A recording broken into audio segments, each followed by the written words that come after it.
your fathers up out of the land of Egypt. Now therefore stand still, that I may plead with you before the righteous deeds of the Lord, that he perform for you and for your fathers.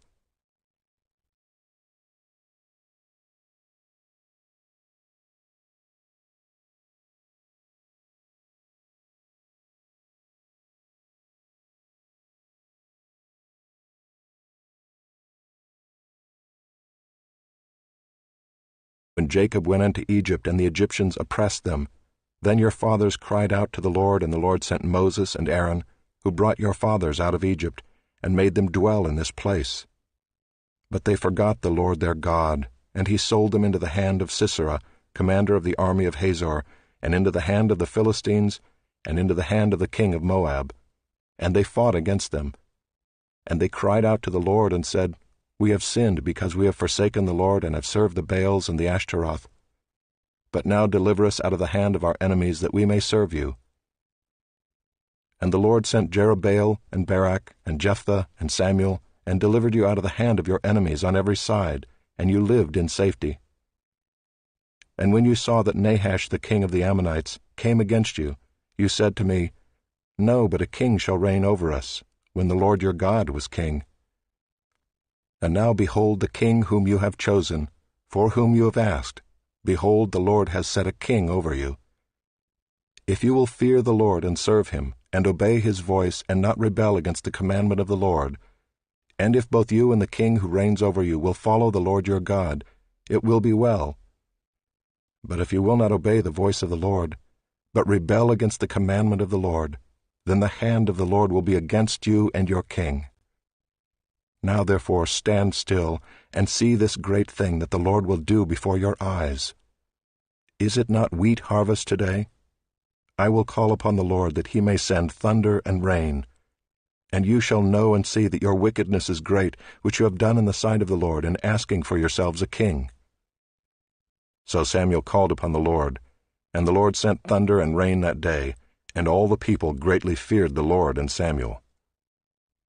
And all the people said to Samuel, Pray for your servants to the Lord your God, that we may not die, for we have added to all our sins this evil, to ask for ourselves a king. And Samuel said to the people, Do not be afraid. You have done all this evil, yet do not turn aside from following the Lord, but serve the Lord with all your heart. And do not turn aside after empty things that cannot profit or deliver, for they are empty.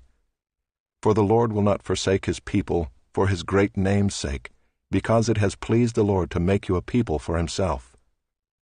Moreover, as for me, far be it from me that I should sin against the Lord by ceasing to pray for you, and I will instruct you in the good and the right way. Only fear the Lord and serve him faithfully with all your heart, for consider what great things he has done for you. But if you still do wickedly, you shall be swept away, both you and your king.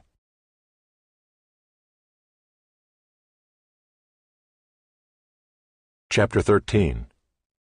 Saul lived for 1 year and then became king, and when he had reigned for 2 years over Israel, Saul chose 3,000 men of Israel.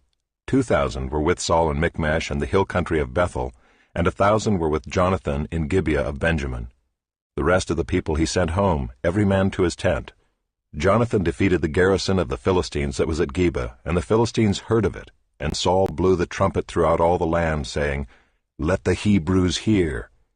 And all Israel heard it said that Saul had defeated the garrison of the Philistines, and also that Israel had become a stench to the Philistines. And the people were called out to join Saul at Gilgal. And the Philistines mustered to fight with Israel, 30,000 chariots and 6,000 horsemen, and troops like the sand on the seashore in multitude. They came up and encamped in Michmash to the east of Bethaven. When the men of Israel saw that they were in trouble, for the people were hard pressed, the people hid themselves in caves and in holes and in rocks and in tombs and in cisterns, and some Hebrews crossed the fords of the Jordan to the land of Gad and Gilead. Saul was still at Gilgal, and all the people followed him, trembling. He waited 7 days, the time appointed by Samuel. But Samuel did not come to Gilgal, and the people were scattering from him. So Saul said, Bring the burnt offering here to me and the peace offerings. And he offered the burnt offering. As soon as he had finished offering the burnt offering, behold, Samuel came. And Saul went out to meet him and greet him. Samuel said, "What have you done?" And Saul said, "When I saw that the people were scattering from me, and that you did not come within the days appointed, and that the Philistines had mustered at Michmash, I said, Now the Philistines will come down against me at Gilgal, and I have not sought the favor of the Lord. So I forced myself and offered the burnt offering." And Samuel said to Saul, "You have done foolishly. You have not kept the command of the Lord your God with which he commanded you. For then the Lord would have established your kingdom over Israel forever. But now your kingdom shall not continue. The Lord has sought out a man after his own heart, and the Lord has commanded him to be prince over his people, because you have not kept what the Lord commanded you." And Samuel arose and went up from Gilgal. The rest of the people went up after Saul to meet the army. They went up from Gilgal to Gibeah of Benjamin. And Saul numbered the people who were present with him, about 600 men. And Saul and Jonathan his son and the people who were present with them stayed in Gibeah of Benjamin, but the Philistines encamped in Michmash. And raiders came out of the camp of the Philistines in 3 companies. One company turned toward Ophrah to the land of Shual. Another company turned toward Beth-horon. And another company turned toward the border that looks down on the valley of Zeboim, toward the wilderness. Now there was no blacksmith to be found throughout all the land of Israel, for the Philistines said, "Lest the Hebrews make themselves swords or spears." But every one of the Israelites went down to the Philistines to sharpen his plowshare, his mattock, his axe, or his sickle, and the charge was 2/3 of a shekel for the plowshares and for the mattocks, and 1/3 of a shekel for sharpening the axes and for setting the goads.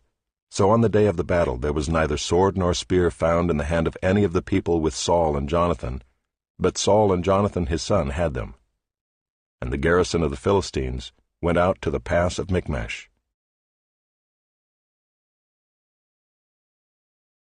Chapter 14. One day Jonathan, the son of Saul, said to the young man who carried his armor, "Come, let us go over to the Philistine garrison on the other side." But he did not tell his father. Saul was staying in the outskirts of Gibeah in the pomegranate cave at Migron. The people who were with him were about 600 men, including Ahijah the son of Ahitub, Ichabod's brother, son of Phinehas, son of Eli, the priest of the Lord in Shiloh, wearing an ephod. And the people did not know that Jonathan had gone.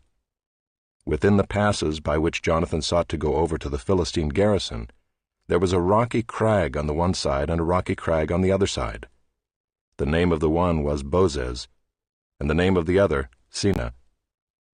The one crag rose on the north in front of Michmash, and the other on the south in front of Geba. Jonathan said to the young man who carried his armor, "Come, let us go over to the garrison of these uncircumcised.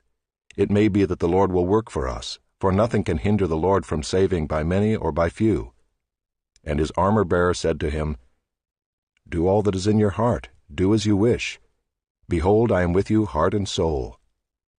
Then Jonathan said, "Behold, we will cross over to the men, and we will show ourselves to them. If they say to us, 'Wait until we come to you,' then we will stand still in our place, and we will not go up to them. But if they say, 'Come up to us,' then we will go up, for the Lord has given them into our hand, and this shall be the sign to us." So both of them showed themselves to the garrison of the Philistines. And the Philistines said, "Look, Hebrews are coming out of the holes where they have hidden themselves."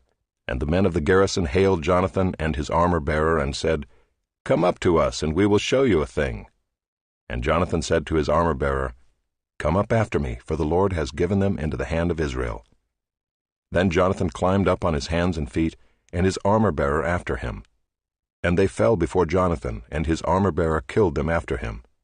And that first strike which Jonathan and his armor-bearer made killed about 20 men, within, as it were, half a furrow's length in an acre of land.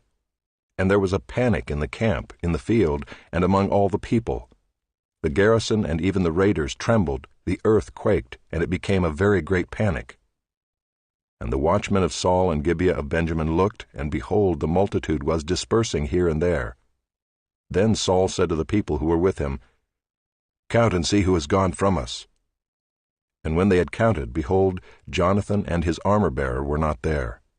So Saul said to Ahijah, "Bring the ark of God here." for the ark of God went at that time with the people of Israel. Now while Saul was talking to the priest, the tumult in the camp of the Philistines increased more and more. So Saul said to the priest, "Withdraw your hand." Then Saul and all the people who were with him rallied and went into the battle. And behold, every Philistine's sword was against his fellow, and there was very great confusion. Now the Hebrews who had been with the Philistines before that time, and who had gone up with them into the camp, even they also turned to be with the Israelites who were with Saul and Jonathan. Likewise, when all the men of Israel who had hidden themselves in the hill country of Ephraim heard that the Philistines were fleeing, they too followed hard after them in the battle. So the Lord saved Israel that day, and the battle passed beyond Bethaven. And the men of Israel had been hard pressed that day. So Saul had laid an oath on the people, saying, "Cursed be the man who eats food until it is evening, and I am avenged on my enemies." So none of the people had tasted food. Now when all the people came to the forest, behold, there was honey on the ground. And when the people entered the forest, behold, the honey was dropping, but no one put his hand to his mouth, for the people feared the oath. But Jonathan had not heard his father charge the people with the oath, so he put out the tip of the staff that was in his hand, and dipped it in the honeycomb, and put his hand to his mouth, and his eyes became bright. Then one of the people said, "Your father strictly charged the people with an oath, saying, 'Cursed be the man who eats food this day.' And the people were faint. Then Jonathan said, 'My father has troubled the land. See how my eyes have become bright because I tasted a little of this honey. How much better if the people had eaten freely today of the spoil of their enemies that they found. For now the defeat among the Philistines has not been great.' They struck down the Philistines that day from Michmash to Aijalon, and the people were very faint. The people pounced on the spoil and took sheep and oxen and calves and slaughtered them on the ground, and the people ate them with the blood. Then they told Saul, 'Behold, the people are sinning against the Lord by eating with the blood.' And he said, 'You have dealt treacherously. Roll a great stone to me here.' And Saul said, 'Disperse yourselves among the people, and say to them, Let every man bring his ox or his sheep, and slaughter them here and eat, and do not sin against the Lord by eating with the blood.' So every one of the people brought his ox with him that night, and they slaughtered them there. And Saul built an altar to the Lord. It was the first altar that he built to the Lord. Then Saul said, 'Let us go down after the Philistines by night, and plunder them until the morning light. Let us not leave a man of them.' And they said, 'Do whatever seems good to you.' But the priest said, 'Let us draw near to God here.' And Saul inquired of God, 'Shall I go down after the Philistines? Will you give them into the hand of Israel?' But he did not answer him that day. And Saul said, 'Come here, all you leaders of the people, and know and see how this sin has arisen today. For as the Lord lives who saves Israel, though it be in Jonathan my son, he shall surely die.' But there was not a man among all the people who answered him. Then he said to all Israel, 'You shall be on one side, and I and Jonathan my son will be on the other side.' And the people said to Saul, 'Do what seems good to you.' Therefore Saul said, 'O Lord God of Israel, why have you not answered your servant this day? If this guilt is in me or in Jonathan my son, O Lord God of Israel, give Urim. But if this guilt is in your people Israel, give Thummim.' And Jonathan and Saul were taken, but the people escaped. Then Saul said, 'Cast a lot between me and my son Jonathan.' And Jonathan was taken. Then Saul said to Jonathan, 'Tell me what you have done.' And Jonathan told him, 'I tasted a little honey with the tip of the staff that was in my hand. Here I am. I will die.' And Saul said, 'God do so to me and more also. You shall surely die, Jonathan.' Then the people said to Saul, 'Shall Jonathan die who has worked this great salvation in Israel? Far from it. As the Lord lives, there shall not one hair of his head fall to the ground, for he has worked with God this day.' So the people ransomed Jonathan so that he did not die. Then Saul went up from pursuing the Philistines, and the Philistines went to their own place. When Saul had taken the kingship over Israel, he fought against all his enemies on every side, against Moab, against the Ammonites, against Edom, against the kings of Zobah, and against the Philistines. Wherever he turned, he routed them. And he did valiantly and struck the Amalekites and delivered Israel out of the hands of those who plundered them. Now the sons of Saul were Jonathan, Ishvi, and Malchishua. And the names of his 2 daughters were these. The name of the firstborn was Merab, and the name of the younger, Michal. And the name of Saul's wife was Ahinoam, the daughter of Ahimaaz. And the name of the commander of his army was Abner the son of Ner, Saul's uncle. Kish was the father of Saul, and Ner the father of Abner was the son of Abiel. There was hard fighting against the Philistines all the days of Saul.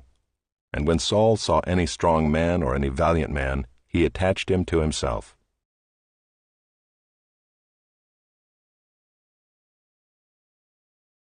Chapter 15. And Samuel said to Saul, The Lord sent me to anoint you king over his people Israel. Now therefore listen to the words of the Lord. Thus says the Lord of hosts, I have noted what Amalek did to Israel in opposing them on the way when they came up out of Egypt. Now go and strike Amalek, and devote to destruction all that they have. Do not spare them, but kill both man and woman, child and infant, ox and sheep, camel and donkey. So Saul summoned the people and numbered them in Telaim, 200,000 men on foot, and 10,000 men of Judah. And Saul came to the city of Amalek and lay in wait in the valley. Then Saul said to the Kenites, Go, depart, go down from among the Amalekites, lest I destroy you with them. For you showed kindness to all the people of Israel when they came up out of Egypt. So the Kenites departed from among the Amalekites. And Saul defeated the Amalekites from Havilah as far as Shur, which is east of Egypt. And he took Agag the king of the Amalekites alive, and devoted to destruction all the people with the edge of the sword. But Saul and the people spared Agag and the best of the sheep, and of the oxen, and of the fattened calves, and the lambs, and all that was good, and would not utterly destroy them. All that was despised and worthless they devoted to destruction. The word of the Lord came to Samuel. I regret that I have made Saul king, for he has turned back from following me and has not performed my commandments. And Samuel was angry, and he cried to the Lord all night. And Samuel rose early to meet Saul in the morning. And it was told Samuel, Saul came to Carmel, and behold, he set up a monument for himself, and turned and passed on and went down to Gilgal. And Samuel came to Saul, and Saul said to him, Blessed be you to the Lord, I have performed the commandment of the Lord. And Samuel said, What then is this bleating of the sheep in my ears, and the lowing of the oxen that I hear? Saul said, They have brought them from the Amalekites, for the people spared the best of the sheep and of the oxen to sacrifice to the Lord your God, and the rest we have devoted to destruction. Then Samuel said to Saul, Stop, I will tell you what the Lord said to me this night. And he said to him, Speak. And Samuel said, Though you are little in your own eyes, are you not the head of the tribes of Israel? The Lord anointed you king over Israel. And the Lord sent you on a mission and said, Go, devote to destruction the sinners, the Amalekites, and fight against them until they are consumed. Why then did you not obey the voice of the Lord? Why did you pounce on the spoil and do what was evil in the sight of the Lord? And Saul said to Samuel, I have obeyed the voice of the Lord. I have gone on the mission on which the Lord sent me. I have brought Agag the king of Amalek, and I have devoted the Amalekites to destruction. But the people took of the spoil, sheep and oxen, the best of the things devoted to destruction, to sacrifice to the Lord your God in Gilgal. And Samuel said, Has the Lord as great delight in burnt offerings and sacrifices as in obeying the voice of the Lord? Behold, to obey is better than sacrifice, and to listen than the fat of rams. For rebellion is as the sin of divination, and presumption is as iniquity and idolatry. Because you have rejected the word of the Lord, he has also rejected you from being king. Saul said to Samuel, I have sinned, for I have transgressed the commandment of the Lord in your words, because I feared the people and obeyed their voice. Now therefore please pardon my sin, and return with me, that I may bow before the Lord, And Samuel said to Saul, I will not return with you, for you have rejected the word of the Lord, and the Lord has rejected you from being king over Israel. As Samuel turned to go away, Saul seized the skirt of his robe, and it tore. And Samuel said to him, The Lord has torn the kingdom of Israel from you this day, and has given it to a neighbor of yours, who is better than you. And also the glory of Israel will not lie or have regret, for he is not a man that he should have regret. Then he said, I have sinned, yet honor me now before the elders of my people and before Israel, and return with me, that I may bow before the Lord your God. So Samuel turned back after Saul, and Saul bowed before the Lord. Then Samuel said, Bring here to me Agag the king of the Amalekites. And Agag came to him cheerfully. Agag said, Surely the bitterness of death is past. And Samuel said, As your sword has made women childless, so shall your mother be childless among women. And Samuel hacked Agag to pieces before the Lord in Gilgal. Then Samuel went to Ramah, and Saul went up to his house in Gibeah of Saul. And Samuel did not see Saul again until the day of his death. But Samuel grieved over Saul, and the Lord regretted that he had made Saul king over Israel.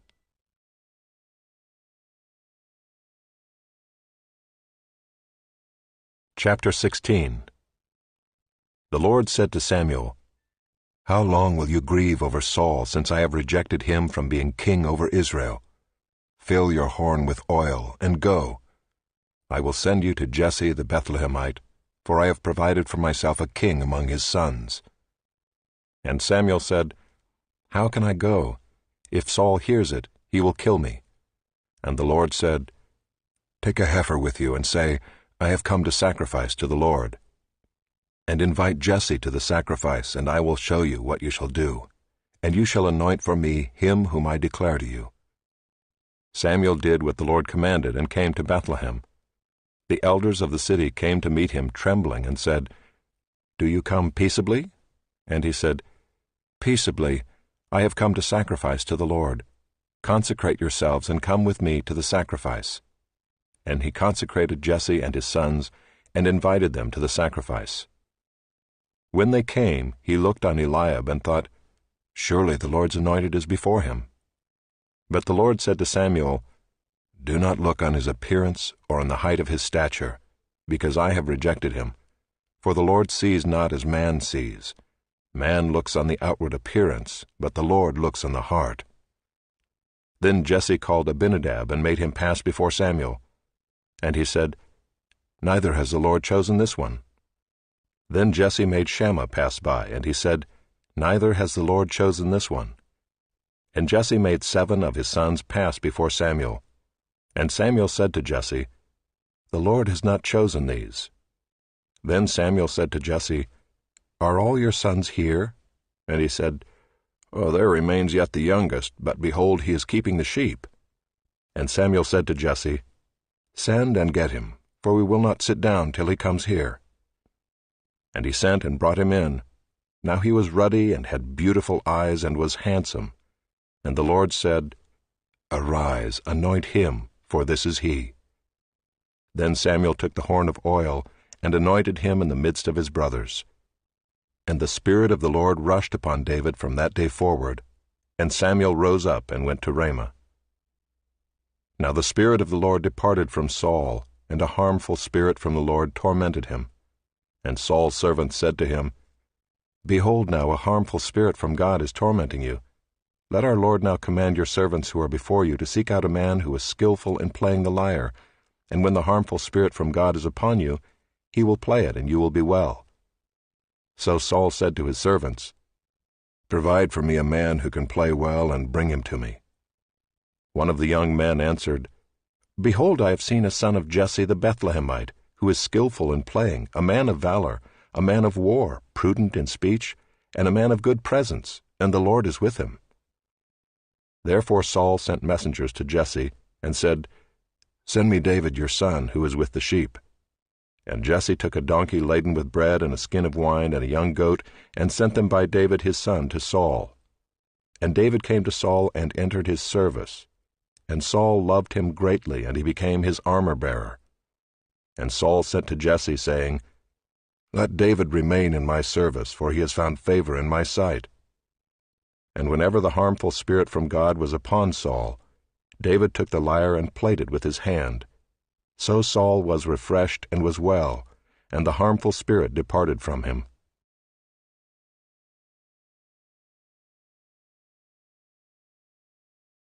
Chapter 17. Now the Philistines gathered their armies for battle, and they were gathered at Socoh, which belongs to Judah, and encamped between Socoh and Azekah, in Ephes-dammim. And Saul and the men of Israel were gathered, and encamped in the valley of Elah, and drew up in line of battle against the Philistines. And the Philistines stood on the mountain on the one side, and Israel stood on the mountain on the other side, with a valley between them. And there came out from the camp of the Philistines a champion named Goliath of Gath, whose height was 6 cubits and a span. He had a helmet of bronze on his head, and he was armed with a coat of mail, and the weight of the coat was 5,000 shekels of bronze. And he had bronze armor on his legs, and a javelin of bronze slung between his shoulders. The shaft of his spear was like a weaver's beam, and his spear's head weighed 600 shekels of iron. And his shield-bearer went before him. He stood and shouted to the ranks of Israel, Why have you come out to draw up for battle? Am I not a Philistine? And are you not servants of Saul? Choose a man for yourselves, and let him come down to me. If he's able to fight with me and kill me, then we will be your servants. But if I prevail against him and kill him, then you shall be our servants and serve us. And the Philistine said, I defy the ranks of Israel this day. Give me a man that we may fight together. When Saul and all Israel heard these words of the Philistine, they were dismayed and greatly afraid. Now David was the son of an Ephrathite of Bethlehem in Judah, named Jesse, who had 8 sons. In the days of Saul the man was already old and advanced in years. The 3 oldest sons of Jesse had followed Saul to the battle, and the names of his 3 sons who went to the battle were Eliab the firstborn, and next to him Abinadab, and the third Shema. David was the youngest. The 3 eldest followed Saul, but David went back and forth from Saul to feed his father's sheep at Bethlehem. For 40 days the Philistine came forward and took his stand, morning and evening. And Jesse said to David his son, Take for your brothers an ephah of this parched grain and these 10 loaves, and carry them quickly to the camp to your brothers. Also take these 10 cheeses to the commander of their 1,000. See if your brothers are well, and bring some token from them. Now Saul and they and all the men of Israel were in the valley of Elah, fighting with the Philistines. And David rose early in the morning, and left the sheep with a keeper, and took the provisions, and went as Jesse had commanded him. And he came to the encampment as the host was going out to the battle line, shouting the war cry. And Israel and the Philistines drew up for battle, army against army. And David left the things in charge of the keeper of the baggage, and ran to the ranks, and went and greeted his brothers. As he talked with them, behold, the champion, the Philistine of Gath, Goliath by name, came up out of the ranks of the Philistines, and spoke the same words as before, and David heard him. All the men of Israel, when they saw the man, fled from him and were much afraid. And the men of Israel said, Have you seen this man who has come up? Surely he has come up to defy Israel, and the king will enrich the man who kills him with great riches, and will give him his daughter, and make his father's house free in Israel. And David said to the men who stood by him, What shall be done for the man who kills this Philistine, and takes away the reproach from Israel? For who is this uncircumcised Philistine, that he should defy the armies of the living God? And the people answered him in the same way, So shall it be done to the man who kills him. Now Eliab his eldest brother heard when he spoke to the men. And Eliab's anger was kindled against David, and he said, Why have you come down, and with whom have you left those few sheep in the wilderness? I know your presumption and the evil of your heart, for you have come down to see the battle. And David said, What have I done now? Was it not but a word? And he turned away from him toward another, and spoke in the same way, and the people answered him again as before. When the words that David spoke were heard, they repeated them before Saul, and he sent for him. And David said to Saul, "Let no man's heart fail because of him. Your servant will go and fight with this Philistine." And Saul said to David, "You are not able to go against this Philistine to fight with him, for you are but a youth, and he has been a man of war from his youth." But David said to Saul, "Your servant used to keep sheep for his father, and when there came a lion or a bear and took a lamb from the flock, I went after him and struck him and delivered it out of his mouth. And if he arose against me, I caught him by his beard and struck him and killed him. Your servant has struck down both lions and bears, and this uncircumcised Philistine shall be like one of them, for he has defied the armies of the living God." And David said, "The Lord who delivered me from the paw of the lion and from the paw of the bear will deliver me from the hand of this Philistine." And Saul said to David, "Go, and the Lord be with you." Then Saul clothed David with his armor. He put a helmet of bronze on his head, and clothed him with a coat of mail, and David strapped his sword over his armor. And he tried in vain to go, for he had not tested them. Then David said to Saul, "I cannot go with these, for I have not tested them." So David put them off.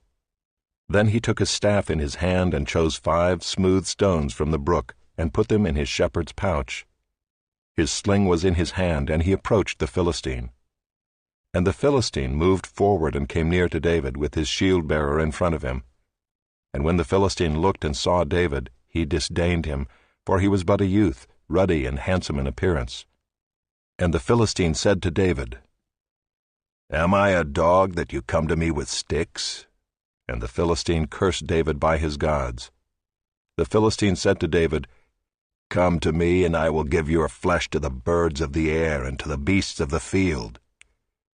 Then David said to the Philistine, "You come to me with a sword and with a spear and with a javelin, but I come to you in the name of the Lord of hosts, the God of the armies of Israel, whom you have defied. This day the Lord will deliver you into my hand, and I will strike you down and cut off your head, and I will give the dead bodies of the host of the Philistines this day to the birds of the air and to the wild beasts of the earth, that all the earth may know that there is a God in Israel, and that all this assembly may know that the Lord saves not with sword and spear, for the battle is the Lord's, and he will give you into our hand."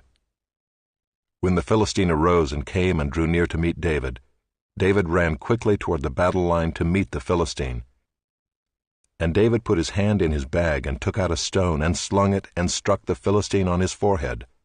The stone sank into his forehead, and he fell on his face to the ground. So David prevailed over the Philistine with a sling and with a stone, and struck the Philistine and killed him. There was no sword in the hand of David. Then David ran and stood over the Philistine and took his sword and drew it out of its sheath and killed him and cut off his head with it. When the Philistines saw that their champion was dead, they fled. And the men of Israel and Judah rose with a shout and pursued the Philistines as far as Gath and the gates of Ekron, so that the wounded Philistines fell on the way from Shaaraim as far as Gath and Ekron. And the people of Israel came back from chasing the Philistines, and they plundered their camp. And David took the head of the Philistine and brought it to Jerusalem, but he put his armor in his tent. As soon as Saul saw David go out against the Philistine, he said to Abner, the commander of the army, "Abner, whose son is this youth?" And Abner said, "As your soul lives, O king, I do not know." And the king said, "Inquire whose son the boy is." And as soon as David returned from the striking down of the Philistine, Abner took him and brought him before Saul with the head of the Philistine in his hand. And Saul said to him, "Whose son are you, young man?" And David answered, "I am the son of your servant Jesse the Bethlehemite."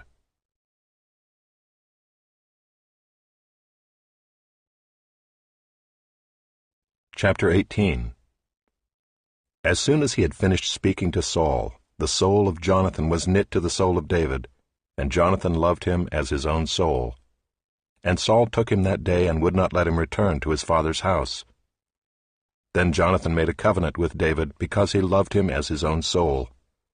And Jonathan stripped himself of the robe that was on him, and gave it to David, and his armor, and even his sword, and his bow, and his belt. And David went out and was successful wherever Saul sent him, so that Saul set him over the men of war. And this was good in the sight of all the people, and also in the sight of Saul's servants. As they were coming home, when David returned from striking down the Philistine, the women came out of all the cities of Israel, singing and dancing, to meet King Saul, with tambourines, with songs of joy, and with musical instruments. And the women sang to one another as they celebrated, "Saul has struck down his thousands, and David his 10,000s. And Saul was very angry, and this saying displeased him. He said, "They have ascribed to David 10,000s, and to me they have ascribed thousands, and what more can he have but the kingdom?" And Saul eyed David from that day on. The next day a harmful spirit from God rushed upon Saul, and he raved within his house while David was playing the lyre, as he did day by day. Saul had his spear in his hand, and Saul hurled the spear, for he thought, "I will pin David to the wall." But David evaded him twice. Saul was afraid of David because the Lord was with him, but had departed from Saul. So Saul removed him from his presence, and made him a commander of 1,000, and he went out and came in before the people. And David had success in all his undertakings, for the Lord was with him. And when Saul saw that he had great success, he stood in fearful awe of him. But all Israel and Judah loved David, for he went out and came in before them. Then Saul said to David, "Here is my elder daughter, Merab. I will give her to you for a wife. Only be valiant for me and fight the Lord's battles." For Saul thought, "Let not my hand be against him, but let the hand of the Philistines be against him."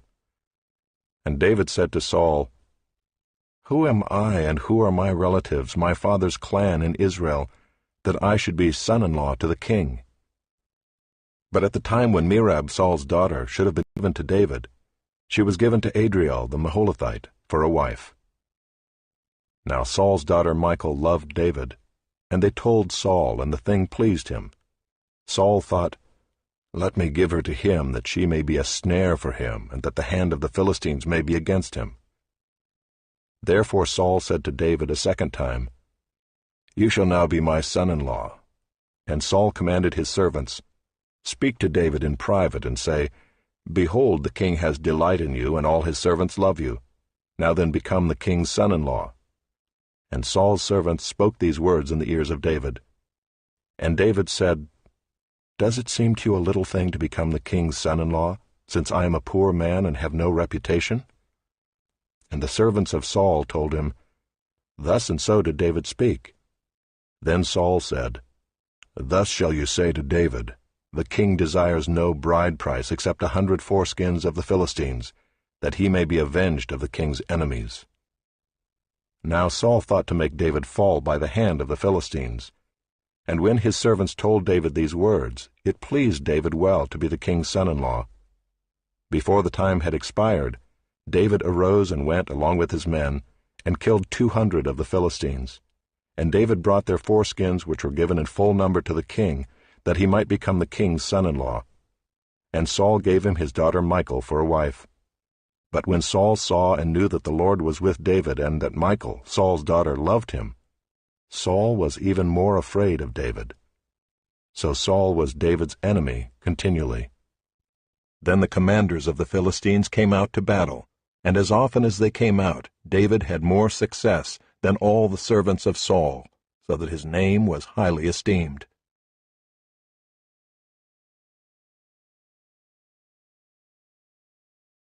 Chapter 19. And Saul spoke to Jonathan his son and to all his servants that they should kill David. But Jonathan, Saul's son, delighted much in David. And Jonathan told David, "Saul my father seeks to kill you. Therefore be on your guard in the morning. Stay in a secret place and hide yourself. And I will go out and stand beside my father in the field where you are, and I will speak to my father about you. And if I learn anything, I will tell you." And Jonathan spoke well of David to Saul his father, and said to him, "Let not the king sin against his servant David, because he has not sinned against you. and because his deeds have brought good to you. For he took his life in his hand, and he struck down the Philistine, and the Lord worked a great salvation for all Israel. You saw it, and rejoiced. Why then will you sin against innocent blood by killing David without cause?" And Saul listened to the voice of Jonathan. Saul swore, "As the Lord lives, he shall not be put to death." And Jonathan called David, and Jonathan reported to him all these things. And Jonathan brought David to Saul, and he was in his presence as before. And there was war again, and David went out and fought with the Philistines and struck them with a great blow, so that they fled before him.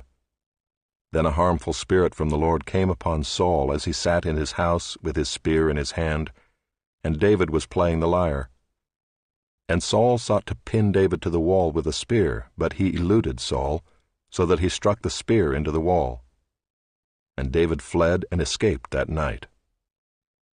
Saul sent messengers to David's house to watch him, that he might kill him in the morning. But Michal, David's wife, told him, "If you do not escape with your life tonight, tomorrow you will be killed." So Michal let David down through the window, and he fled away and escaped. Michal took an image and laid it on the bed, and put a pillow of goat's hair at its head, and covered it with the clothes. And when Saul sent messengers to take David, she said, "He is sick." Then Saul sent the messengers to see David, saying, "Bring him up to me in the bed, that I may kill him." And when the messengers came in, behold, the image was in the bed, with the pillow of goat's hair at its head. Saul said to Michal, "Why have you deceived me thus, and let my enemy go, so that he has escaped?" And Michal answered Saul, "He said to me, 'Let me go. Why should I kill you?'" Now David fled and escaped, and he came to Samuel at Ramah, and told him all that Saul had done to him. And he and Samuel went and lived at Naioth. And it was told Saul, "Behold, David is at Naioth in Ramah." Then Saul sent messengers to take David, and when they saw the company of the prophets prophesying, and Samuel standing as head over them, the Spirit of God came upon the messengers of Saul, and they also prophesied. When it was told Saul, he sent other messengers, and they also prophesied. And Saul sent messengers again the third time, and they also prophesied. Then he himself went to Ramah, and came to the great well that is in Seku. And he asked, "Where are Samuel and David?" And one said, "Behold, they are at Naioth and Ramah." And he went there to Naioth and Ramah, and the Spirit of God came upon him also. And as he went, he prophesied until he came to Naioth and Ramah. And he too stripped off his clothes, and he too prophesied before Samuel, and lay naked all that day and all that night. Thus it is said, "Is Saul also among the prophets?"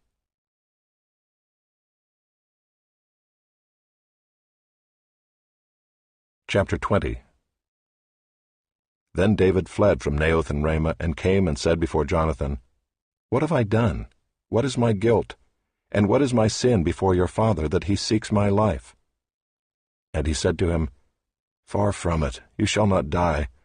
Behold, my father does nothing, either great or small, without disclosing it to me.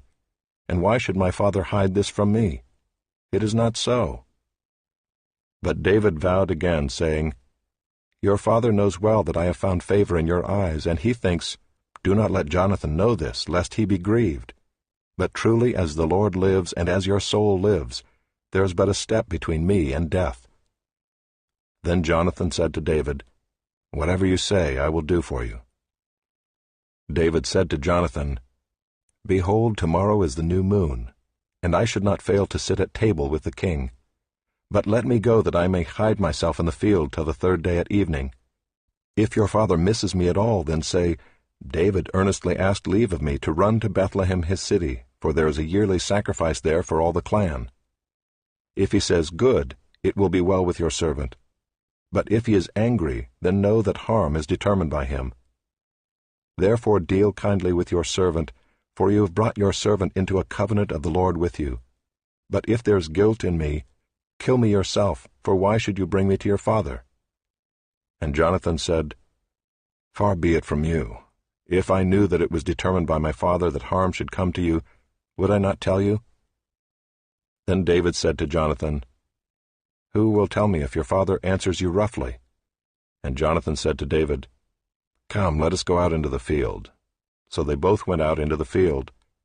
And Jonathan said to David, "The Lord God of Israel be witness, when I have sounded out my father about this time tomorrow or the third day, behold, if he is well disposed toward David, shall I not then send and disclose it to you? But should it please my father to do you harm, the Lord do so to Jonathan and more also, if I do not disclose it to you and send you away, that you may go in safety. May the Lord be with you, as he has been with my father. If I am still alive, show me the steadfast love of the Lord, that I may not die. And do not cut off your steadfast love from my house forever, when the Lord cuts off every one of the enemies of David from the face of the earth." And Jonathan made a covenant with the house of David, saying, "May the Lord take vengeance on David's enemies."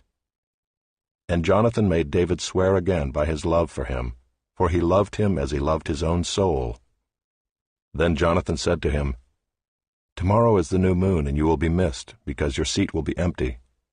On the third day go down quickly to the place where you hid yourself when the matter was in hand, and remain beside the stone heap. And I will shoot 3 arrows to the side of it, as though I shot at a mark. And behold, I will send the boy, saying, 'Go, find the arrows.' If I say to the boy, 'Look, the arrows are on this side of you, take them,' then you are to come, for as the Lord lives, it is safe for you, and there is no danger. But if I say to the youth, 'Look, the arrows are beyond you,' then go, for the Lord has sent you away. And as for the matter of which you and I have spoken, behold, the Lord is between you and me forever." So David hid himself in the field, and when the new moon came, the king sat down to eat food. The king sat on his seat, as at other times, on the seat by the wall. Jonathan sat opposite, and Abner sat by Saul's side, but David's place was empty. Yet Saul did not say anything that day, for he thought, "Something has happened to him. He is not clean, surely he is not clean." But on the second day, the day after the new moon, David's place was empty. And Saul said to Jonathan his son, "Why has not the son of Jesse come to the meal, either yesterday or today?" Jonathan answered Saul, "David earnestly asked leave of me to go to Bethlehem. He said, 'Let me go, for our clan holds a sacrifice in the city, and my brother has commanded me to be there. So now if I have found favor in your eyes, let me get away and see my brothers.' For this reason he has not come to the king's table." Then Saul's anger was kindled against Jonathan, and he said to him, "You son of a perverse, rebellious woman, do I not know that you have chosen the son of Jesse to your own shame, and to the shame of your mother's nakedness? For as long as the son of Jesse lives on the earth, neither you nor your kingdom shall be established. Therefore send and bring him to me, for he shall surely die." Then Jonathan answered Saul his father, "Why should he be put to death? What has he done?" But Saul hurled his spear at him to strike him. So Jonathan knew that his father was determined to put David to death. And Jonathan rose from the table in fierce anger and ate no food the second day of the month, for he was grieved for David, because his father had disgraced him. In the morning Jonathan went out into the field to the appointment with David, and with him a little boy. And he said to his boy, "Run and find the arrows that I shoot." As the boy ran, he shot an arrow beyond him. And when the boy came to the place of the arrow that Jonathan had shot, Jonathan called after the boy and said, "Is not the arrow beyond you?" And Jonathan called after the boy, "Hurry, be quick, do not stay." So Jonathan's boy gathered up the arrows and came to his master. But the boy knew nothing, only Jonathan and David knew the matter. And Jonathan gave his weapons to his boy and said to him, "Go and carry them to the city." And as soon as the boy had gone, David rose from beside the stone heap, and fell on his face to the ground, and bowed 3 times. And they kissed one another and wept with one another, David weeping the most. Then Jonathan said to David, "Go in peace, because we have sworn both of us in the name of the Lord, saying, 'The Lord shall be between me and you, and between my offspring and your offspring forever.'" And he rose and departed, and Jonathan went into the city.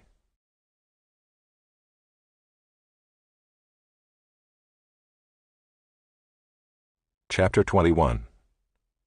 Then David came to Nob to Ahimelech the priest, And Ahimelech came to David trembling and said to him, Why are you alone and no one with you? And David said to Ahimelech the priest, The king has charged me with a matter and said to me, Let no one know anything of the matter about which I send you, and with which I have charged you. I have made an appointment with the young men for such and such a place. Now then, what do you have on hand? Give me 5 loaves of bread, or whatever is here. And the priest answered David, I have no common bread on hand, but there is holy bread, if the young men have kept themselves from women. And David answered the priest, Truly women have been kept from us as always when I go on an expedition. The vessels of the young men are holy even when it is an ordinary journey. How much more today will their vessels be holy? So the priest gave him the holy bread, for there was no bread there but the bread of the presence, which is removed from before the Lord, to be replaced by hot bread on the day it is taken away. Now a certain man of the servants of Saul was there that day, detained before the Lord. His name was Doeg the Edomite, the chief of Saul's herdsmen. Then David said to Ahimelech, Then have you not here a spear or a sword at hand? For I have brought neither my sword nor my weapons with me, because the king's business required haste. And the priest said, The sword of Goliath the Philistine, whom you struck down in the valley of Elah, behold, it is here wrapped in a cloth behind the ephod. If you will take that, take it, for there is none but that here. And David said, There is none like that. Give it to me. And David rose and fled that day from Saul, and went to Achish the king of Gath. And the servants of Achish said to him, Is not this David the king of the land? Did they not sing to one another of him in dances? Saul has struck down his thousands, and David his 10,000s. And David took these words to heart, and was much afraid of Achish the king of Gath. So he changed his behavior before them, and pretended to be insane in their hands, and made marks on the doors of the gate, and let his spittle run down his beard. Then Achish said to his servants, Behold, you see the man is mad. Why then have you brought him to me? Do I lack madmen that you have brought this fellow to behave as a madman in my presence? Shall this fellow come into my house?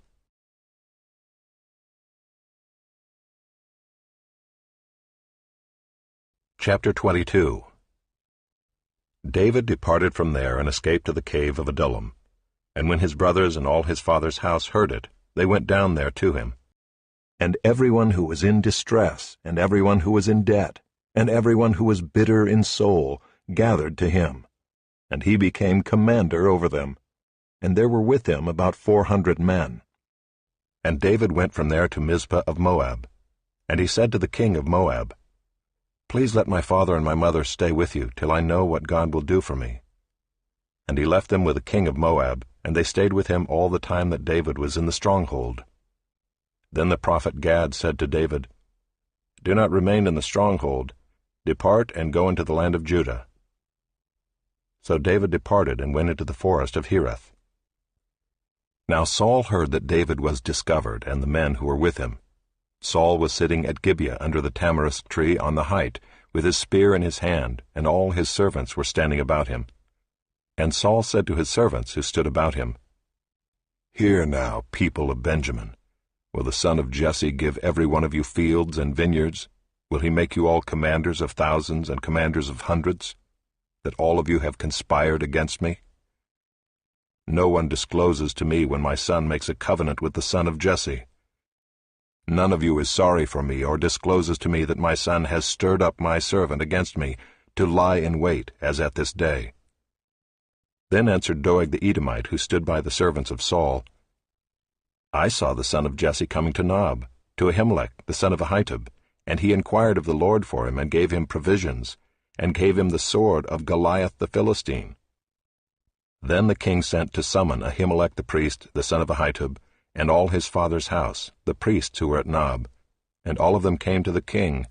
And Saul said, Hear now, son of Ahitub. And he answered, Here I am, my lord. And Saul said to him, Why have you conspired against me, you and the son of Jesse, in that you have given him bread and a sword, and have inquired of God for him, so that he has risen against me to lie in wait, as at this day? Then Ahimelech answered the king, And who among all your servants is so faithful as David, who is the king's son-in-law and captain over your bodyguard, and honored in your house. Is today the first time that I have inquired of God for him? No. Let not the king impute anything to his servant or to all the house of my father, for your servant has known nothing of all this, much or little. And the king said, You shall surely die, Ahimelech, you and all your father's house.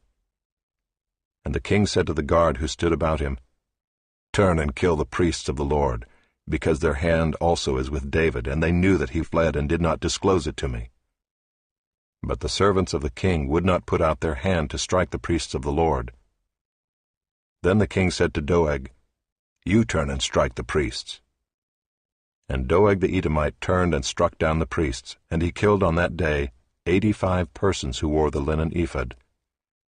And Nob, the city of the priests, he put to the sword, both man and woman, child and infant, ox, donkey, and sheep, he put to the sword.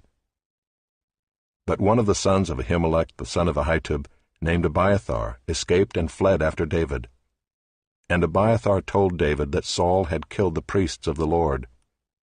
And David said to Abiathar, I knew on that day when Doeg the Edomite was there, that he would surely tell Saul, I have occasioned the death of all the persons of your father's house. Stay with me, do not be afraid, for he who seeks my life seeks your life. With me you shall be in safe keeping.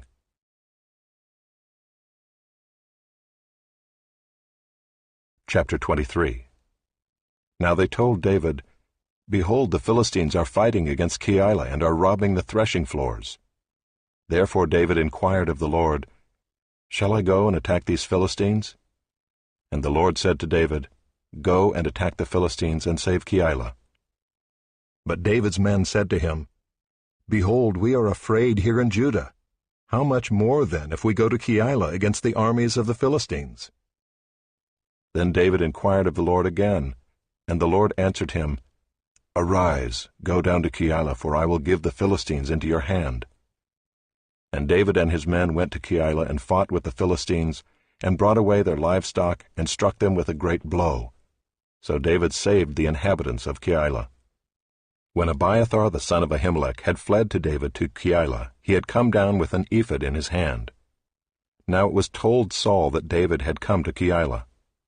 And Saul said, God has given him into my hand, for he has shut himself in by entering a town that has gates and bars. And Saul summoned all the people to war, to go down to Keilah to besiege David and his men. David knew that Saul was plotting harm against him, and he said to Abiathar the priest, Bring the ephod here. Then David said, O Lord, the God of Israel, your servant has surely heard that Saul seeks to come to Keilah, to destroy the city on my account. Will the men of Keilah surrender me into his hand? Will Saul come down, as your servant has heard? O Lord, the God of Israel, please tell your servant. And the Lord said, He will come down. Then David said, Will the men of Keilah surrender me and my men into the hand of Saul? And the Lord said, They will surrender you. Then David and his men, who were about 600, arose and departed from Keilah, and went wherever they could go. When Saul was told that David had escaped from Keilah, he gave up the expedition. And David remained in the strongholds in the wilderness, in the hill country of the wilderness of Ziph. And Saul sought him every day, but God did not give him into his hand. David saw that Saul had come out to seek his life. David was in the wilderness of Ziph at Horesh. And Jonathan, Saul's son, rose and went to David at Horesh, and strengthened his hand in God. And he said to him, Do not fear, for the hand of Saul my father shall not find you. You shall be king over Israel, and I shall be next to you. Saul my father also knows this. And the two of them made a covenant before the Lord. David remained at Horesh, and Jonathan went home. Then the Ziphites went up to Saul at Gibeah, saying, Is not David hiding among us in the strongholds at Horesh, on the hill of Hachilah, which is south of Jeshimon? Now come down, O king, according to all your heart's desire to come down, and our part shall be to surrender him into the king's hand. And Saul said, May you be blessed by the Lord, for you have had compassion on me. Go, make yet more sure. Know and see the place where his foot is, and who has seen him there, for it is told me that he is very cunning. See therefore and take note of all the lurking places where he hides, and come back to me with sure information. Then I will go with you. And if he is in the land, I will search him out among all the thousands of Judah." And they arose and went to Ziph ahead of Saul. Now David and his men were in the wilderness of Maon, in the Arabah to the south of Jeshimon. And Saul and his men went to seek him, and David was told, so he went down to the rock and lived in the wilderness of Maon. And when Saul heard that, he pursued after David in the wilderness of Maon. Saul went on one side of the mountain, and David and his men on the other side of the mountain. And David was hurrying to get away from Saul. As Saul and his men were closing in on David and his men to capture them, a messenger came to Saul, saying, "Hurry and come, for the Philistines have made a raid against the land." So Saul returned from pursuing after David, and went against the Philistines. Therefore that place was called the Rock of Escape. And David went up from there and lived in the strongholds of En-gedi.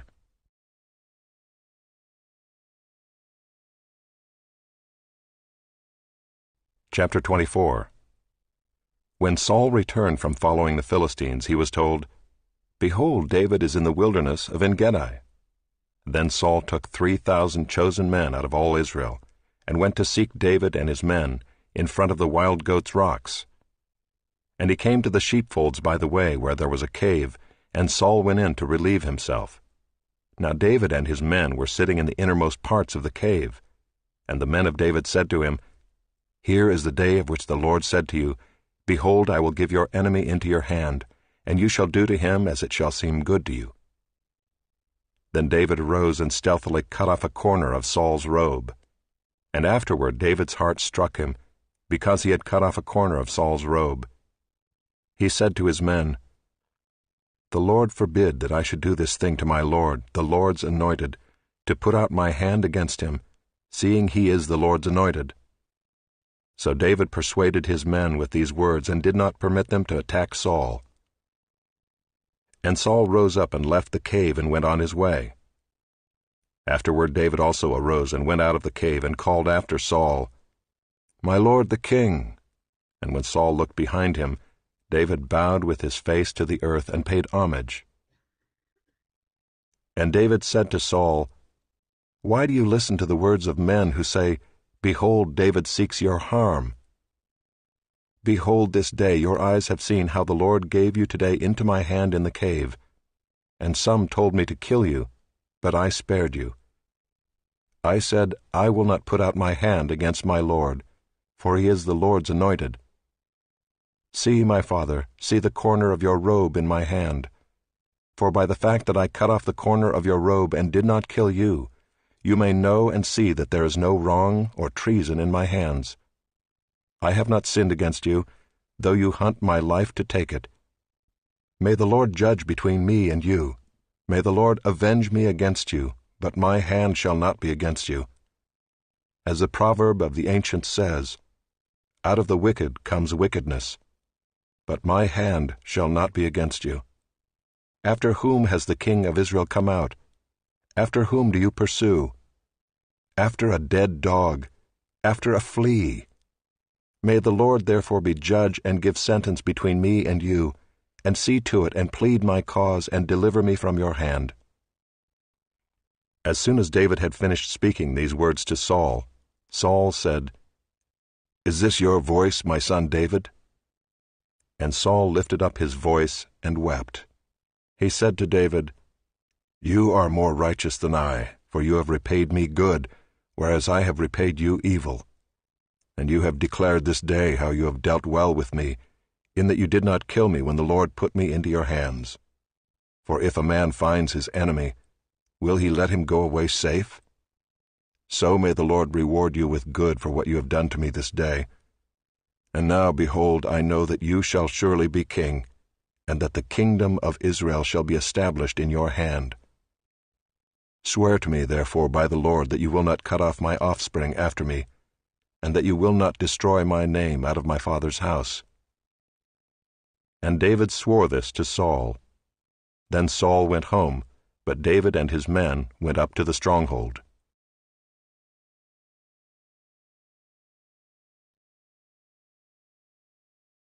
Chapter 25. Now Samuel died, and all Israel assembled and mourned for him, and they buried him in his house at Ramah. Then David rose and went down to the wilderness of Paran. And there was a man in Maon whose business was in Carmel. The man was very rich. He had 3,000 sheep and 1,000 goats. He was shearing his sheep in Carmel. Now the name of the man was Nabal, and the name of his wife Abigail. The woman was discerning and beautiful, but the man was harsh and badly behaved. He was a Calebite. David heard in the wilderness that Nabal was shearing his sheep. So David sent 10 young men. And David said to the young men, Go up to Carmel, and go to Nabal, and greet him in my name. And thus you shall greet him, Peace be to you, and peace be to your house, and peace be to all that you have. I hear that you have shearers. Now your shepherds have been with us, and we did them no harm, and they missed nothing all the time they were in Carmel. Ask your young men, and they will tell you. Therefore let my young men find favor in your eyes, for we come on a feast day. Please give whatever you have at hand to your servants and to your son David. When David's young men came, they said all this to Nabal in the name of David, and then they waited. And Nabal answered David's servants, Who is David? Who is the son of Jesse? There are many servants these days who are breaking away from their masters. Shall I take my bread and my water and my meat that I have killed for my shearers, and give it to men who come from I do not know where? So David's young men turned away, and came back and told him all this. And David said to his men, Every man strap on his sword. And every man of them strapped on his sword. David also strapped on his sword. And about 400 men went up after David, while 200 remained with the baggage. But one of the young men told Abigail, Nabal's wife, Behold, David sent messengers out of the wilderness to greet our master, and he railed at them. Yet the men were very good to us, and we suffered no harm. And we did not miss anything when we were in the fields, as long as we went with them. They were a wall to us both by night and by day, all the while we were with them keeping the sheep. Now therefore know this, and consider what you should do, for harm is determined against our master, and against all his house. And he is such a worthless man that one cannot speak to him. Then Abigail made haste, and took 200 loaves, and 2 skins of wine, and 5 sheep already prepared, and 5 seahs of parched grain, and 100 clusters of raisins, and 200 cakes of figs, and laid them on donkeys. And she said to her young men, Go on before me, behold, I come after you. But she did not tell her husband Nabal. And as she rode on the donkey and came down under cover of the mountain, behold, David and his men came down toward her, and she met them. Now David had said, Surely in vain have I guarded all that this fellow has in the wilderness, so that nothing was missed of all that belonged to him, and he has returned me evil for good. God do so to the enemies of David, and more also, if by morning I leave so much as one male of all who belong to him. When Abigail saw David, she hurried and got down from the donkey and fell before David on her face, and bowed to the ground. She fell at his feet and said, On me alone, my lord, be the guilt. Please let your servant speak in your ears, and hear the words of your servant. Let not my lord regard this worthless fellow, Nabal, for as his name is, so is he. Nabal is his name, and folly is with him. But I, your servant, did not see the young men of my lord, whom you sent. Now then, my lord, as the Lord lives and as your soul lives, because the Lord has restrained you from blood guilt and from saving with your own hand, now then let your enemies and those who seek to do evil to my lord be as Nabal. And now let this present that your servant has brought to my lord be given to the young men who follow my lord. Please forgive the trespass of your servant, for the Lord will certainly make my lord a sure house, because my lord is fighting the battles of the Lord, and evil shall not be found in you so long as you live. If men rise up to pursue you and to seek your life, the life of my lord shall be bound in the bundle of the living in the care of the Lord your God. And the lives of your enemies he shall sling out as from the hollow of a sling. And when the Lord has done to my lord according to all the good that he has spoken concerning you, and has appointed you prince over Israel. My lord shall have no cause of grief or pangs of conscience for having shed blood without cause, or for my lord working salvation himself.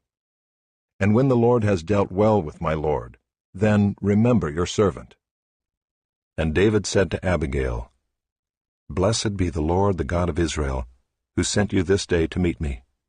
Blessed be your discretion, and blessed be you, who have kept me this day from blood guilt and from working salvation with my own hand.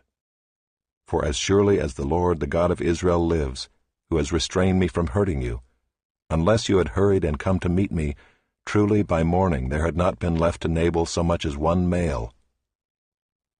Then David received from her hand what she had brought him, and he said to her, "Go up in peace to your house. See, I have obeyed your voice, and I have granted your petition."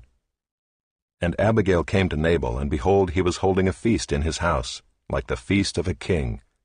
And Nabal's heart was merry within him, for he was very drunk. So she told him nothing at all until the morning light. In the morning, when the wine had gone out of Nabal, his wife told him these things, and his heart died within him, and he became as a stone. And about 10 days later the Lord struck Nabal, and he died. When David heard that Nabal was dead, he said, "Blessed be the Lord who has avenged the insult I received at the hand of Nabal, and has kept back his servant from wrongdoing. The Lord has returned the evil of Nabal on his own head." Then David sent and spoke to Abigail, to take her as his wife. When the servants of David came to Abigail at Carmel, they said to her, "David has sent us to you to take you to him as his wife." And she rose and bowed with her face to the ground, and said, "Behold, your handmaid is a servant to wash the feet of the servants of my lord." And Abigail hurried and rose and mounted a donkey, and her 5 young women attended her. She followed the messengers of David and became his wife. David also took Ahinoam of Jezreel, and both of them became his wives. Saul had given Michal his daughter, David's wife, to Palti the son of Laish, who was of Gallim.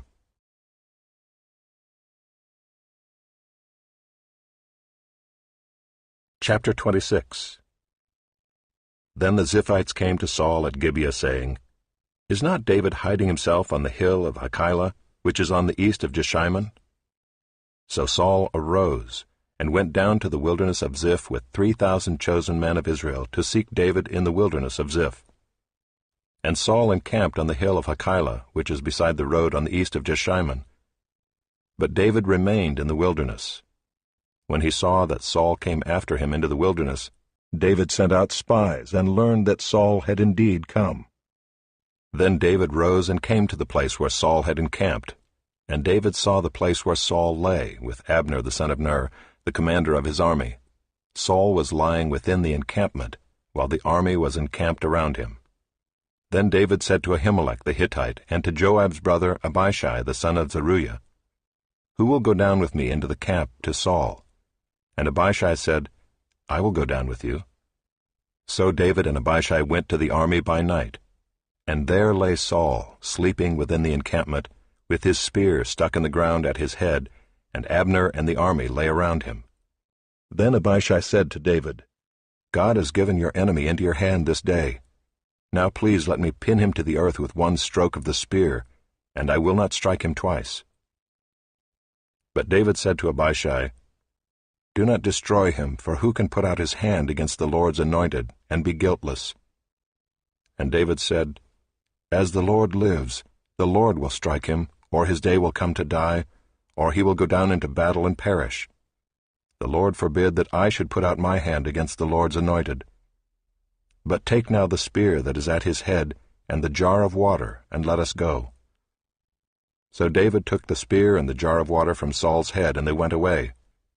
No man saw it or knew it, nor did any awake, for they were all asleep, because a deep sleep from the Lord had fallen upon them. Then David went over to the other side and stood far off on the top of the hill with a great space between them. And David called to the army and to Abner the son of Ner, saying, "Will you not answer, Abner?" Then Abner answered, "Who are you who calls to the king?" And David said to Abner, "Are you not a man? Who is like you in Israel? Why then have you not kept watch over your lord the king? for one of the people came in to destroy the king your lord. This thing that you have done is not good. As the Lord lives, you deserve to die, because you have not kept watch over your lord, the Lord's anointed. And now see where the king's spear is and the jar of water that was at his head." Saul recognized David's voice and said, "Is this your voice, my son David?" And David said, "It is my voice, my lord, O king." And he said, "Why does my lord pursue after his servant? For what have I done? What evil is on my hands? Now therefore let my lord the king hear the words of his servant. If it is the Lord who has stirred you up against me, may he accept an offering. But if it is men, may they be cursed before the Lord, for they have driven me out this day that I should have no share in the heritage of the Lord, saying, 'Go, serve other gods.' Now therefore let not my blood fall to the earth away from the presence of the Lord, for the king of Israel has come out to seek a single flea like one who hunts a partridge in the mountains." Then Saul said, "I have sinned. Return, my son David, for I will no more do you harm, because my life was precious in your eyes this day. Behold, I have acted foolishly, and have made a great mistake." And David answered and said, "Here is the spear, O king. Let one of the young men come over and take it. The Lord rewards every man for his righteousness and his faithfulness. For the Lord gave you into my hand today, and I would not put out my hand against the Lord's anointed. Behold, as your life was precious this day in my sight, so may my life be precious in the sight of the Lord, and may he deliver me out of all tribulation." Then Saul said to David, "Blessed be you, my son David. You will do many things and will succeed in them." So David went his way, and Saul returned to his place.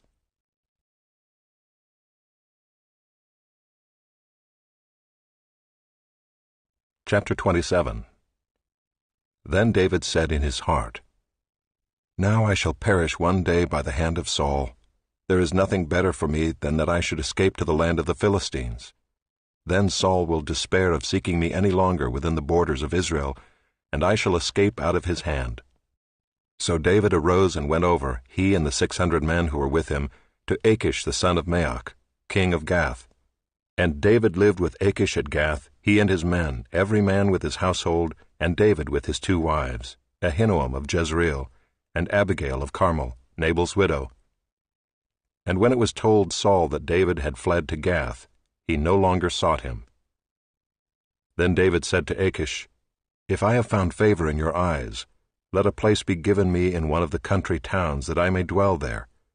For why should your servant dwell in the royal city with you?" So that day Achish gave him Ziklag. Therefore Ziklag has belonged to the kings of Judah to this day. And the number of the days that David lived in the country of the Philistines was 1 year and 4 months. Now David and his men went up and made raids against the Geshurites, the Girzites, and the Amalekites, for these were the inhabitants of the land from of old, as far as Shur to the land of Egypt. And David would strike the land and would leave neither man nor woman alive, but would take away the sheep, the oxen, the donkeys, the camels, and the garments, and come back to Achish. When Achish asked, "Where have you made a raid today?" David would say, "Against the Negeb of Judah," or "Against the Negev of the Jerahmeelites," or "Against the Negeb of the Kenites." And David would leave neither man nor woman alive to bring news to Gath, thinking, lest they should tell about us and say, "So David has done." Such was his custom all the while he lived in the country of the Philistines. And Achish trusted David, thinking, "He has made himself an utter stench to his people Israel. Therefore he shall always be my servant."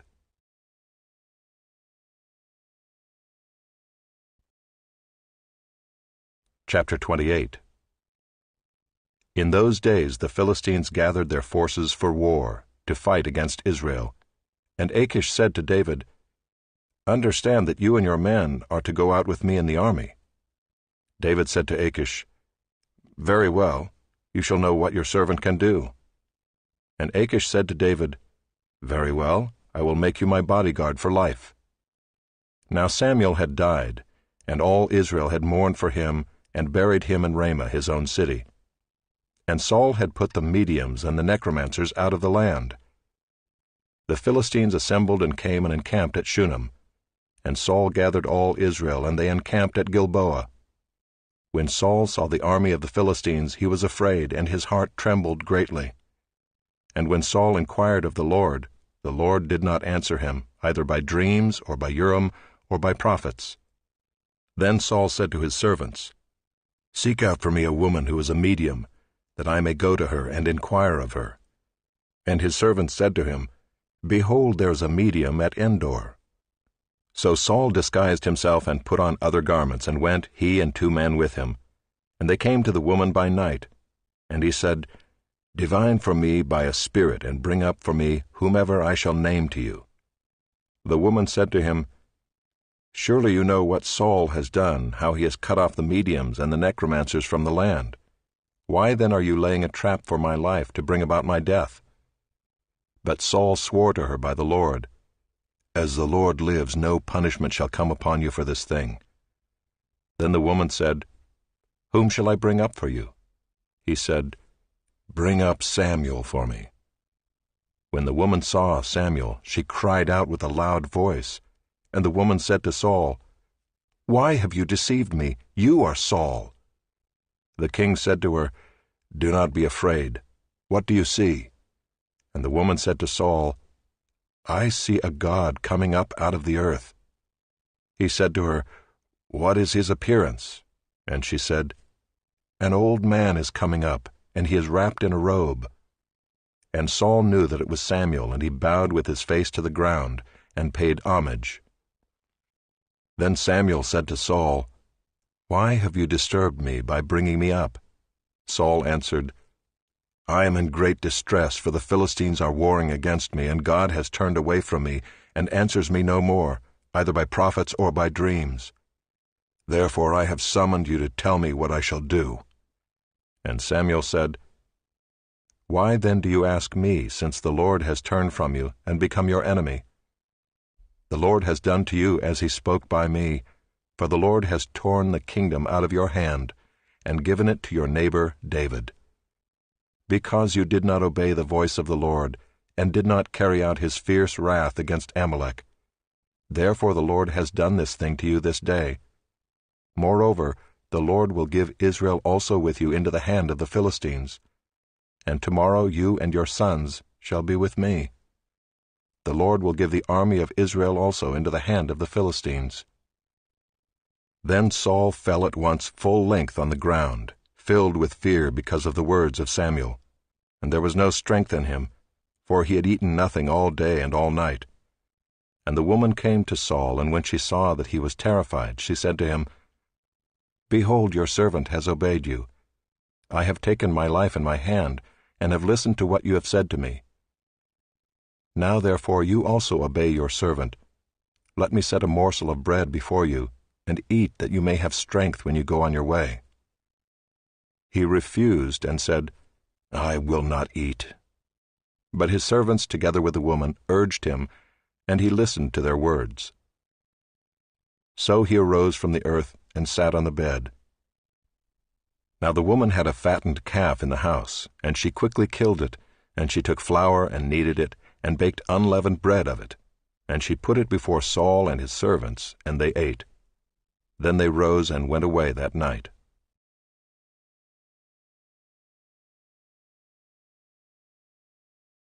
Chapter 29. Now the Philistines had gathered all their forces at Aphek, and the Israelites were encamped by the spring that was in Jezreel.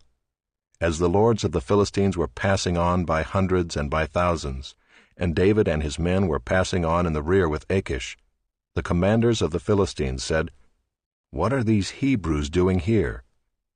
And Achish said to the commanders of the Philistines, "Is this not David, the servant of Saul, king of Israel, who has been with me now for days and years, and since he deserted to me I have found no fault in him to this day?" But the commanders of the Philistines were angry with him, and the commanders of the Philistines said to him, "Send the man back, that he may return to the place to which you have assigned him. He shall not go down with us to battle, lest in the battle he become an adversary to us. For how could this fellow reconcile himself to his Lord? Would it not be with the heads of the men here? Is not this David, of whom they sing to one another in dances? Saul has struck down his thousands, and David his 10,000s. Then Achish called David and said to him, As the Lord lives, you have been honest, and to me it seems right that you should march out and in with me in the campaign, for I have found nothing wrong in you from the day of your coming to me to this day. Nevertheless, the lords do not approve of you. So go back now and go peaceably, that you may not displease the lords of the Philistines. And David said to Achish, But what have I done? What have you found in your servant from the day I entered your service until now, that I may not go and fight against the enemies of my lord the king? And Achish answered David and said, I know that you are as blameless in my sight as an angel of God. Nevertheless, the commanders of the Philistines have said, He shall not go up with us to the battle. Now then, rise early in the morning with the servants of your lord who came with you, and start early in the morning, and depart as soon as you have light. So David set out with his men early in the morning to return to the land of the Philistines. But the Philistines went up to Jezreel.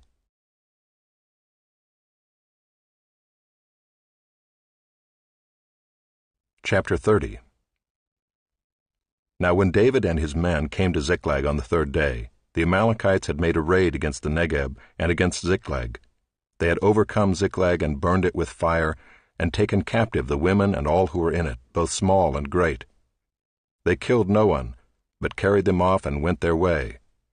And when David and his men came to the city, they found it burned with fire, and their wives and sons and daughters taken captive. Then David and the people who were with him raised their voices and wept until they had no more strength to weep. David's 2 wives also had been taken captive, Ahinoam of Jezreel, and Abigail the wife of Nabal of Carmel. And David was greatly distressed, for the people spoke of stoning him, because all the people were bitter in soul, each for his sons and daughters. But David strengthened himself in the Lord his God. And David said to Abiathar the priest, the son of Ahimelech, Bring me the ephod. So Abiathar brought the ephod to David. And David inquired of the Lord, Shall I pursue after this band? Shall I overtake them? He answered him, Pursue, for you shall surely overtake, and shall surely rescue. So David set out and the 600 men who were with him, and they came to the brook Bezor, where those who were left behind stayed. But David pursued, he and 400 men. 200 stayed behind, who were too exhausted to cross the brook Bezor. They found an Egyptian in the open country and brought him to David. And they gave him bread, and he ate. They gave him water to drink, and they gave him a piece of a cake of figs and 2 clusters of raisins. And when he had eaten, his spirit revived, for he had not eaten bread or drunk water for 3 days and 3 nights. And David said to him, To whom do you belong, and where are you from? He said, I am a young man of Egypt, servant to an Amalekite, and my master left me behind because I fell sick 3 days ago. We had made a raid against the Negeb of the Kerethites, and against that which belongs to Judah, and against the Negeb of Caleb, and we burned Ziklag with fire. And David said to him, Will you take me down to this band? And he said, Swear to me by God that you will not kill me or deliver me into the hands of my master, and I will take you down to this band. And when he had taken him down, behold, they were spread abroad over all the land, eating and drinking and dancing, because of all the great spoil they had taken from the land of the Philistines and from the land of Judah. And David struck them down from twilight until the evening of the next day, and not a man of them escaped, except 400 young men, who mounted camels and fled. David recovered all that the Amalekites had taken, and David rescued his 2 wives. Nothing was missing, whether small or great, sons or daughters, spoil or anything that had been taken. David brought back all. David also captured all the flocks and herds, and the people drove the livestock before him, and said, This is David's spoil. Then David came to the 200 men who had been too exhausted to follow David, and who had been left at the brook Bezor. And they went out to meet David and to meet the people who were with him. And when David came near to the people, he greeted them. Then all the wicked and worthless fellows among the men who had gone with David said, "Because they did not go with us, we will not give them any of the spoil that we have recovered, except that each man may lead away his wife and children and depart." But David said, "You shall not do so, my brothers, with what the Lord has given us. He has preserved us and given into our hand the band that came against us. Who would listen to you in this matter? For as his share is who goes down into the battle, so shall his share be who stays by the baggage. They shall share alike." And he made it a statute and a rule for Israel from that day forward to this day. When David came to Ziklag, he sent part of the spoil to his friends, the elders of Judah, saying, "Here is a present for you from the spoil of the enemies of the Lord." It was for those in Bethel, in Ramoth of the Negeb, in Jatir, in Aroer, in Siphmoth, in Eshtemoa, in Rachel, in the cities of the Jerahmeelites, in the cities of the Kenites, in Hormah, in Boration, in Athek, in Hebron, for all the places where David and his men had roamed.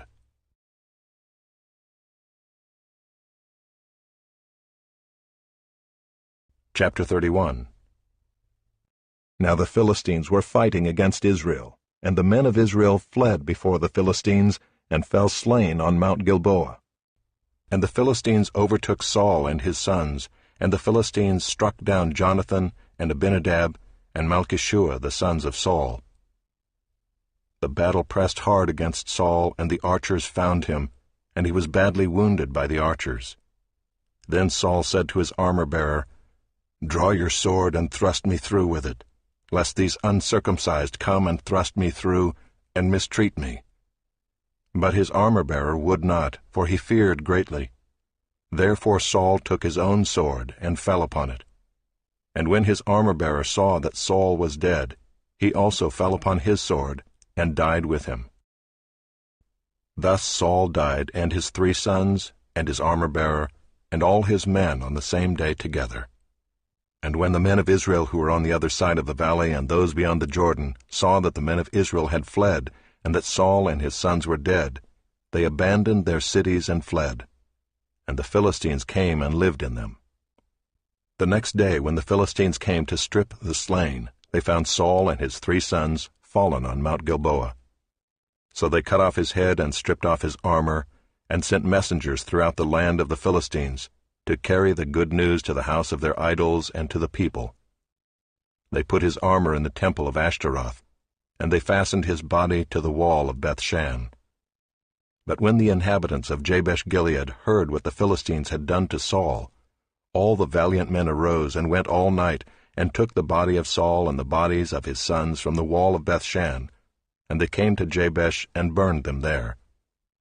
And they took their bones and buried them under the tamarisk tree in Jabesh, and fasted 7 days.